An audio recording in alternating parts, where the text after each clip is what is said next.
મિત્રોને જય સિયારામ. આજે આપણે ધોરણ 7 ગણિત વિષયમાં સ્વાધ્યાય 1.1માં પ્રશ્ન નંબર 2 વિશે અભ્યાસ કરવાના છે. પ્રશ્ન નંબર 2, જેનો તફાવત 8 હોય એવા ઋણ પૂર્ણાંકોની જોડી લખો. સૌથી પહેલા તફાવત એટલે કે બાદબાકી. તો જ્યારે આપણે બે સંખ્યા લઈએ છીએ તો વચ્ચે નિશાની શું આવવી જોઈએ? તફાવત એટલે કે બાદબાકીની આવવી જોઈએ. ત્યાર પછી આ શું છે? આપણો જવાબ. 8 આપણો જવાબ આવવો જોઈએ. અને પૂર્ણાંકોની જોડી કેવી લેવાની છે? બંને ઋણ લેવાની છે. બરાબર. આપણે સંખ્યા લઈએ. સૌથી પહેલા તફાવત. તફાવતનો મતલબ શું થાય? બાદબાકી. બરાબર. તો કઈ સંખ્યા માટે આપણે બાદ કરીએ તો આપણને 8 જવાબ મળે છે? તો આપણે જાણીએ છીએ કે 10માંથી આપણે 2ને બાદ કરીએ તો આપણને આન્સર શું મળે છે? 8 મળે છે. પરંતુ આપણે કેવા પૂર્ણાંકો લેવાના છે? બંને ઋણ પૂર્ણાંકો. અહીં 10 અને 2 જે છે એ બંને કેવા છે? ધન પૂર્ણાંકો છે. બરાબર. આપણે શું લેવાના છે? ઋણ પૂર્ણાંકો. એટલે કે ધારો કે આપણે 10 અને 2 બંનેને માઇનસ કરી લઈએ તો શું જવાબ આવે એ સૌથી પહેલાં આપણે જોઈશું. તો -10. ત્યાર પછી આ જે નિશાની છે એ તફાવત માટેની છે, માઇનસ. અને 2ને પણ આપણે માઇનસ લઈશું કારણ કે આપણે બંને પૂર્ણાંકો કેવા લેવાના છે? ઋણ. 10 તો ઋણ લીધા, ત્યાર પછી 2ને પણ આપણે ઋણ લેવાના છે. હવે જ્યારે બંને ચિહ્ન સાથે મળે છે ત્યારે આપણે નિયમ અપ્લાય કરવું પડે છે. એટલે કે ઓછા ઓછા શું થાય? વત્તા. ઓછા ઓછા શું થાય? વત્તા. -10 ઓછા ઓછા વત્તા અને આ 2. ઓછા વત્તા ઓછા. તો કોનો ઓછા થશે? સંખ્યાનો. બરાબર. જુઓ, જ્યારે ચિહ્ન સાથે હોય ત્યારે સંખ્યા જોવામાં આવતી નથી. બરાબર. ચિહ્ન સાથે હોય એટલે કે ઓછા ઓછા વત્તા થાય તો ઓછા ઓછા વત્તા જ લખવાનું. પરંતુ અહીં જુઓ, આ ચિહ્ન છે, સંખ્યા છે, ચિહ્ન છે, સંખ્યા છે. જ્યારે આવું હોય ત્યારે સંખ્યાની બાદબાકી કરવાની. 10માંથી 2ને બાદબાકી 8. એના પછીનું સ્ટેપ કે 2માંથી સંખ્યા કઈ મોટી છે? 10 મોટા છે. તો 10ની નિશાની કઈ છે? ઋણ. એટલે જવાબ ઋણમાં આવશે. બરાબર. હવે આપણે જગ્યા અલ્ટરનેટ કરી લઈએ તો આપણો +8 જવાબ આવી જશે. એટલે કે 10ની જગ્યા ઉપર 2 લખીશું અને 2ની જગ્યા ઉપર 10 લખીશું. એટલે -2 ઓછા 10. અહીં 2 ચિહ્ન સાથે છે. બરાબર. એટલે કે ઓછા ઓછા શું થાય એ લખવાનું છે. -2 ઓછા ઓછા વત્તા અને આ 10નો 10. હવે જુઓ, ચિહ્ન સંખ્યા, ચિહ્ન સંખ્યા આવું આવે ત્યારે સૌથી પહેલાં ચિહ્નનું શું થાય તે જોવાનું.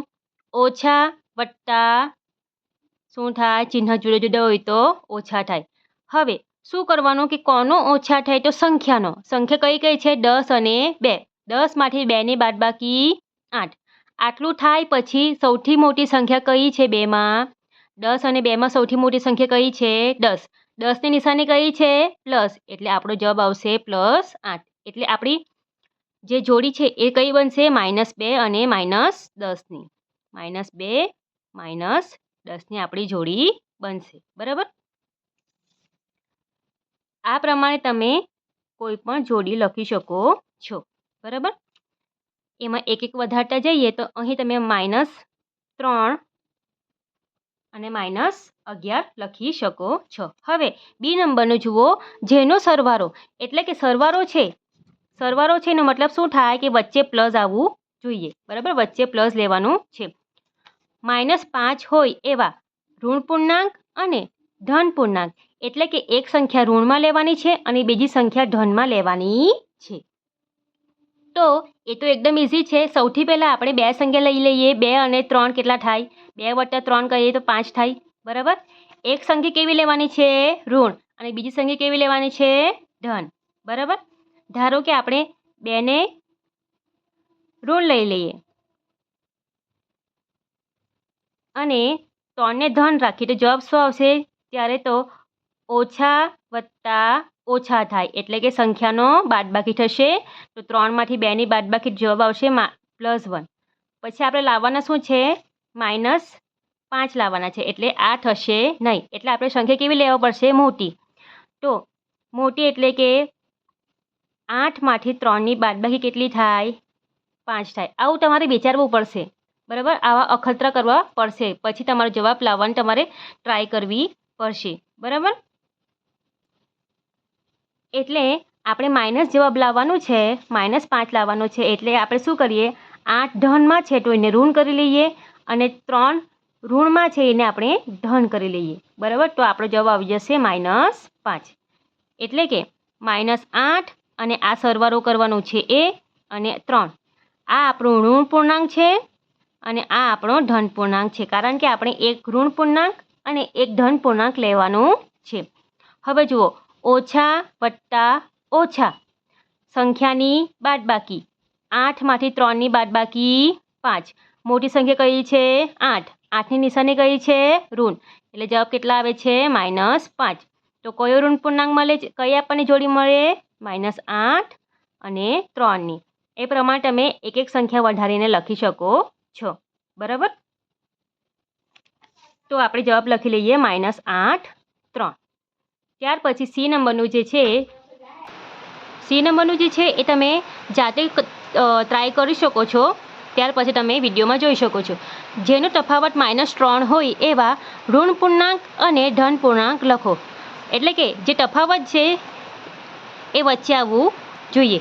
ત્યાર પછી જવાબ શું લાવવાનો છે? આપણે જવાબ -3 લાવવાના છે, અને આપણે એક ઋણ પૂર્ણાંક લેવાના છે અને એક ધન પૂર્ણાંક લેવાના છે. જેવી રીતે આપણે દાખલા નંબર 2માં કર્યું છે એ પ્રમાણે આપણે એક ધન પૂર્ણાંક અને એક ઋણ પૂર્ણાંક આપણે લેવાના છે. આ તો એકદમ સિમ્પલ છે.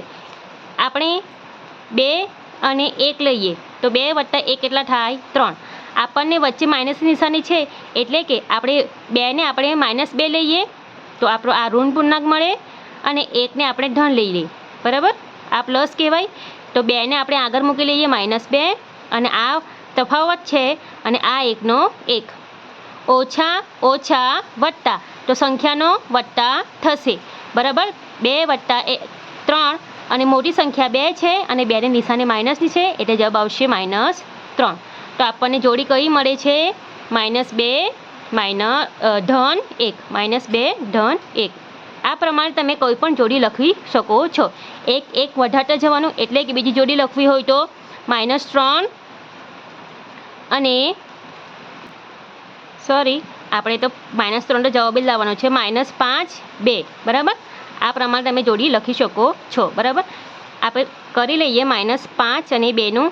તો -5 આગળ લખવાના, ઓછા 2, બરાબર? આ તો વધી જશે, -7 આન્સર આવશે.